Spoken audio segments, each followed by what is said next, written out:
술을 즐기는 자들아, 깨어나서 울어라. 포도주를 좋아하는 자들아, 모두 다 통곡하여라. 포도 농사가 망하였으니 새 술을 만들 포도가 없다. 셀 수 없이 많고 강한 메뚜기 군대가 우리의 땅을 공격하였다. 그들의 이빨은 사자의 이빨과 같고 날카롭기가 암사자의 송곳니와 같다. 그들이 우리의 포도나무를 망쳐 놓았고 우리의 무화과 나무도 그루터기만 남겨 놓았다. 나무 껍질을 다 벗겨서 그 줄기가 모두 하얗게 말랐다. 요엘서 1장 5에서 7절 말씀. 요엘은 예언서 가운데 3장으로만 이루어진 짧은 성경책입니다. 물론 곧 다루게 될 오바댜서 같이 한 장으로만 이루어진 성경도 있습니다만 요엘서도 매우 짧은 성경 가운데 하나입니다. 그런데 이 요엘서가 가진 어려움이 한 가지가 있는데 그것은 무엇 하나 확실하게 알 수 있는 사실이 없다라는 점입니다. 구약 성경에는 요엘이라는 이름을 가진 인물이 12명 등장합니다. 그런데 누구도 예언자 요엘과 동일한 인물로 여겨지진 않습니다. 더구나 요엘의 아버지인 부두엘에 대해서도 알려진 바가 없습니다. 그리고 요엘서의 어려움은 여기서 끝이 아닌데 요엘의 활동 시기를 알려주는 정확한 단서도 찾기가 어렵다라는 점입니다. 그가 활동한 시기는 학자들에 따라서 대략 주전 9세기에서 주전 4세기 전반까지로 참 다양합니다. 그런데 이 요엘서에는 예루살렘 성전과 성벽에 관한 내용이 등장하는데 성전이 다시 세워진 시기는 주전 515년이고 성벽이 재건된 시기는 445년이기에 이로 미루어 보았을 때 요엘의 활동 시기는 대략 4에서 5세기 정도가 맞는 것으로 예상이 됩니다. 요엘 이름의 뜻은 여호와는 하나님이시다 입니다. 그는 여호와만이 참 하나님임을 드러내는데 그의 주장은 그가 전하는 심판 메시지를 통해 잘 드러납니다. 요엘서의 핵심 메시지는 바로 주님의 날의 도래입니다. 미래에 여호와의 날이 도래할 것인데 이스라엘은 더 늦기 전에 자신들의 잘못을 시인하고 하나님께로 돌아와야 합니다. 그가 이처럼 예언하게 된 이유는 이스라엘에 닥친 당시 상황과 연관이 있습니다. 당시 이스라엘은 가뭄이 계속되고 있었고 무엇보다 메뚜기 때문에 큰 재앙을 당했습니다. 그래서 1장에는 메뚜기를 일컫는 여러 말들이 여러 개 등장하는데 어떤 사람들은 이를 두고 메뚜기의 성장 과정으로 여겼고 또 어떤 이들은 메뚜기 떼를 다양한 방식으로 표현한 시적 표현으로 보기도 하였습니다. 요엘은 이러한 가뭄과 메뚜기 떼의 공격을 하나님의 심판으로 받아들였고 이스라엘 백성들을 향해 속히 주님 앞에 회개할 것을 촉구하였습니다.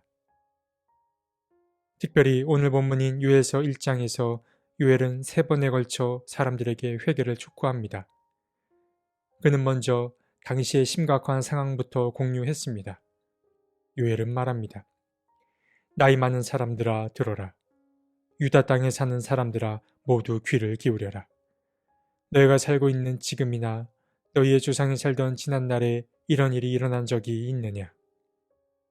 그는 이스라엘 땅의 가뭄과 메뚜기로 인한 고통이 얼마나 심각했는지를 이처럼 표현했습니다. 이런 황폐함은 예나 지금이나 일어난 적이 없는 아주 심각한 상황임을 알려주는 대목입니다. 그러고 나서 그는 가장 먼저 한 그룹을 호명하는데 그 그룹은 바로 술을 즐기는 자들, 포도주를 즐기는 자들입니다. 성경에서 보통 술은 긍정적인 의미는 아닙니다. 그러나 오늘 본문에서 술을 즐기는 사람, 포도주를 즐기는 사람은 좀 다르게 접근해야 합니다.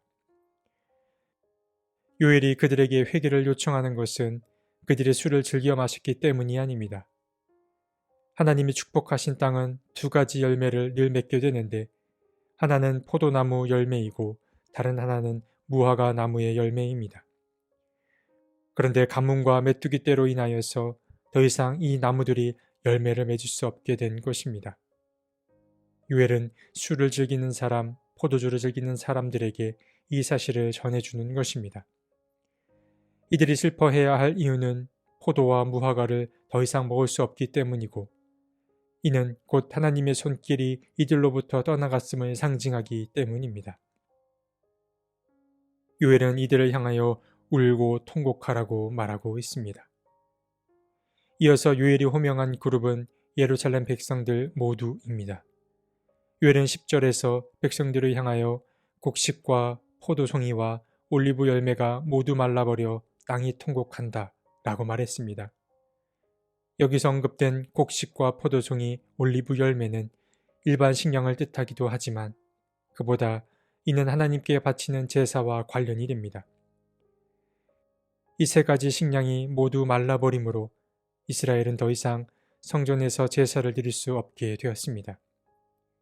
이것이 곧 9절에서 말하는 제사장들이 탄식한다 라는 말의 의미입니다. 이제 이스라엘 민족은 하나님께 곡식으로 제사를 드리는 소제와 전제를 드릴 수 없게 되었습니다. 그래서 요엘은 백성들을 향해 굵은 베옷을 걸치고 울라 라고 말하고 있습니다. 마지막으로 요엘이 호명한 그룹은 바로 제사장들입니다. 요엘은 이제 제사장들이 할 일이 없어지게 됐음을 알려줍니다. 제사장들은 아침 저녁으로 하나님의 성전에서 하나님께 제사를 드렸습니다. 그런데 하나님께 바칠 곡식제물과 부어드릴 제물이 모두 떨어진 것입니다. 이는 곧 하나님께 나아갈 길이 완전히 막혀버렸음을 의미합니다.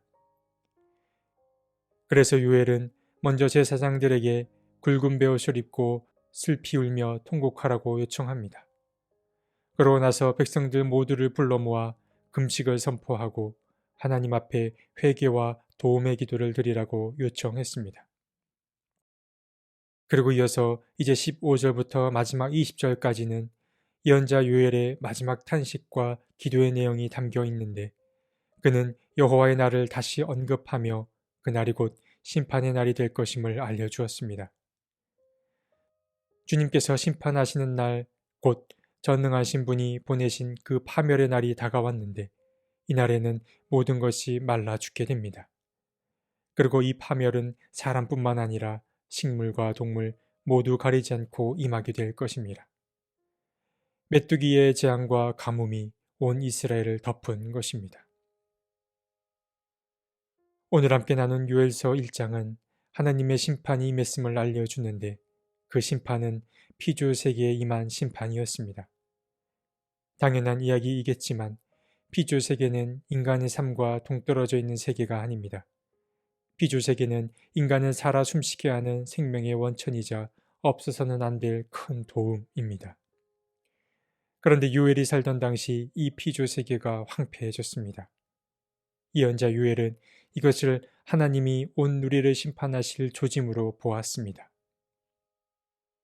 특별히 그는 세 그룹을 호명하였는데, 먼저 그 세 그룹에게 그들의 현실에 닥친 끔찍한 상황을 알려주었고, 또 이어서 그들에게 하나님께 돌아올 것을 촉구했습니다. 첫 번째로 호명한 그룹은 술을 즐기는 자들, 포도주를 즐기는 자들이었습니다. 그들에게 목을 축이게 하고 삶에 활력을 주는 이 포도 열매와 무화과 열매를 이제 그들은 맛볼 수 없게 되었습니다. 그리고 요엘이 두 번째로 호명한 그룹은 예루살렘 백성 전체였습니다.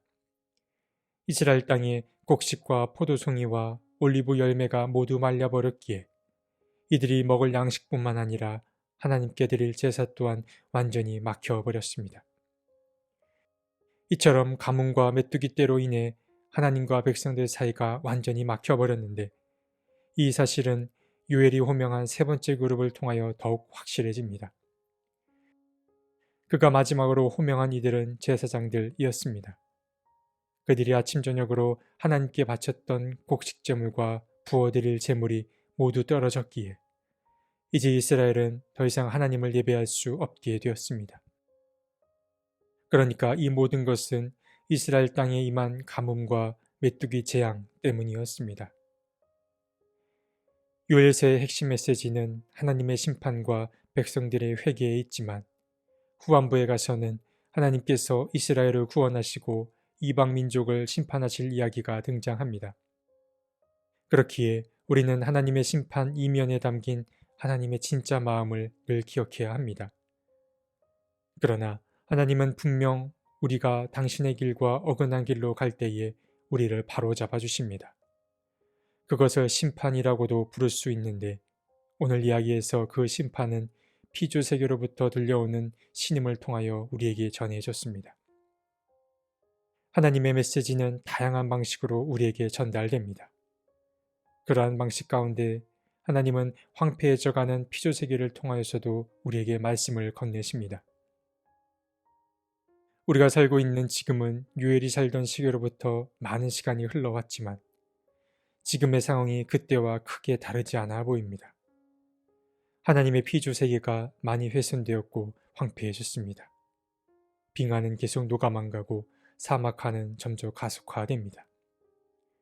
지금 하나님께서 다시 우리에게 회개를 촉구하고 계신 것 아닌가 모르겠습니다. 하나님은 우리에게 속도를 늦추고 덜 소유하고 덜 개발하며 살라고 말씀하고 계신다 여겨집니다. 더 늦기 전에 참여하는 마음으로 피조세계를 회복하는 우리가 되었으면 좋겠습니다.